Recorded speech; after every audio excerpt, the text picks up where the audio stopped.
Well, welcome back to Virginia This Morning. Journey to worlds of fantasy, beyond the stars and into the vortex of terror, with the written word of award-winning ghost writer Pamela K. Kinney. She is proud of her new book and recently talked with Jessica about the release. We're delighted to have our next guest back with us on Virginia This Morning. Author of Pamela K. Kinney joins us today. Pamela, it's great to see you. It's great to see you too, Jessica, and thank you for having me today. Absolutely our pleasure. You have a brand new book out. I want to make sure that I get the title just on point. Haunted Surrey to Suffolk, Spooky Tales along Routes 10 and 460. Congratulations on the new book. Thank you very much. It's exciting. You said you've had this out since April, but of course we all get so interested in these spooky tales at this time of year. So the book's already available on Amazon and folks can enjoy it that way. But let's talk about putting this one to paper. Okay. It was fun to write. Actually, originally it was pitched to Schiffer like my other books, but they decided they weren't going to do any more regional ghost books. And when I saw Anubis Press and that, and they started out, so I pitched it and he liked it. And I wrote it, what was left of it, went to places and did investigation, took pictures, and then wrote it up and sent it in to him, and it got published, and it's been doing well. It did well the first quarter, so.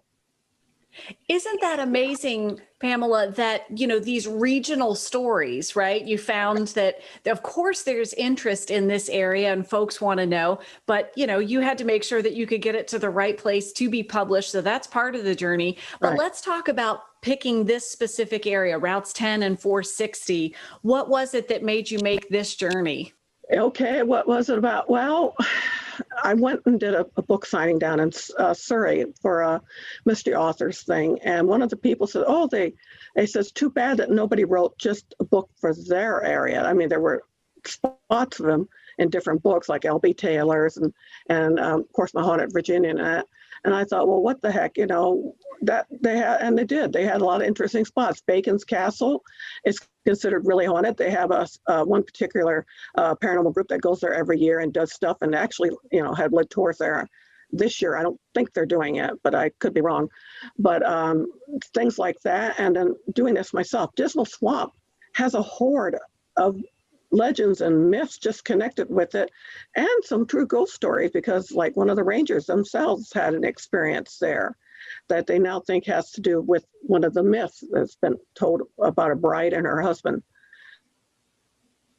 I interrupted you, Pamela. I'm sorry I lost you for a second, but we're back now. And I want to say, isn't it interesting bringing all of these together in one place? And as you learn about one, another story seems to rise to the surface. You have such an interest in this. You've written fiction, you've written nonfiction, and of course you have short stories contained in other anthologies.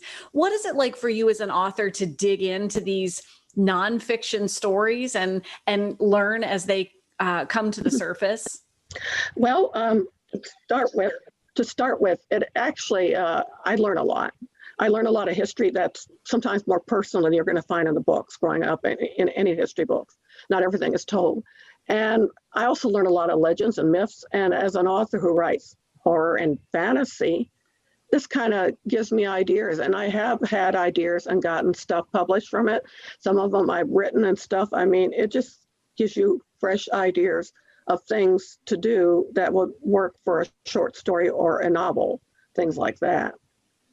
When you're putting these together, Pamela, and you're doing your research, I know folks watching right now want to know, have you experienced any of these things, almost becoming one of the stories yourself? Well, I bring a ghost box. I take pictures. I've gotten some figures and things and images that are in there. I also have them answer me back, and some of the stuff can be done. One of it was the Smith Fort Plantation. There's a house there, and of course the people that work there said, "Oh, it's not haunted. It's not like Bacon's Castle. Our company owns that, but they're really haunted." So I went out there and did a ghost box thing, and I got the word about the fort and everything. And then I got these male and female voices, and I started asking something, and he said something about ghost. And I go, I heard that, and I go, "Did you say ghost? Like, that was really weird." And all of a sudden he goes, And then the woman's voice comes on, Haunted Virginia. And I thought, oh my gosh, that's really creepy. That's not a radio station. That's just really weird. They may be finding out right now that story, right? You're sharing the follow-up right now with us. Well, Pamela, we're delighted to have you, and I'm glad that you're continuing assembling these stories, continuing sharing these stories. And quickly before we go, we're really out of time, but I'd love to know what's next. What are you working on? Right now, I'm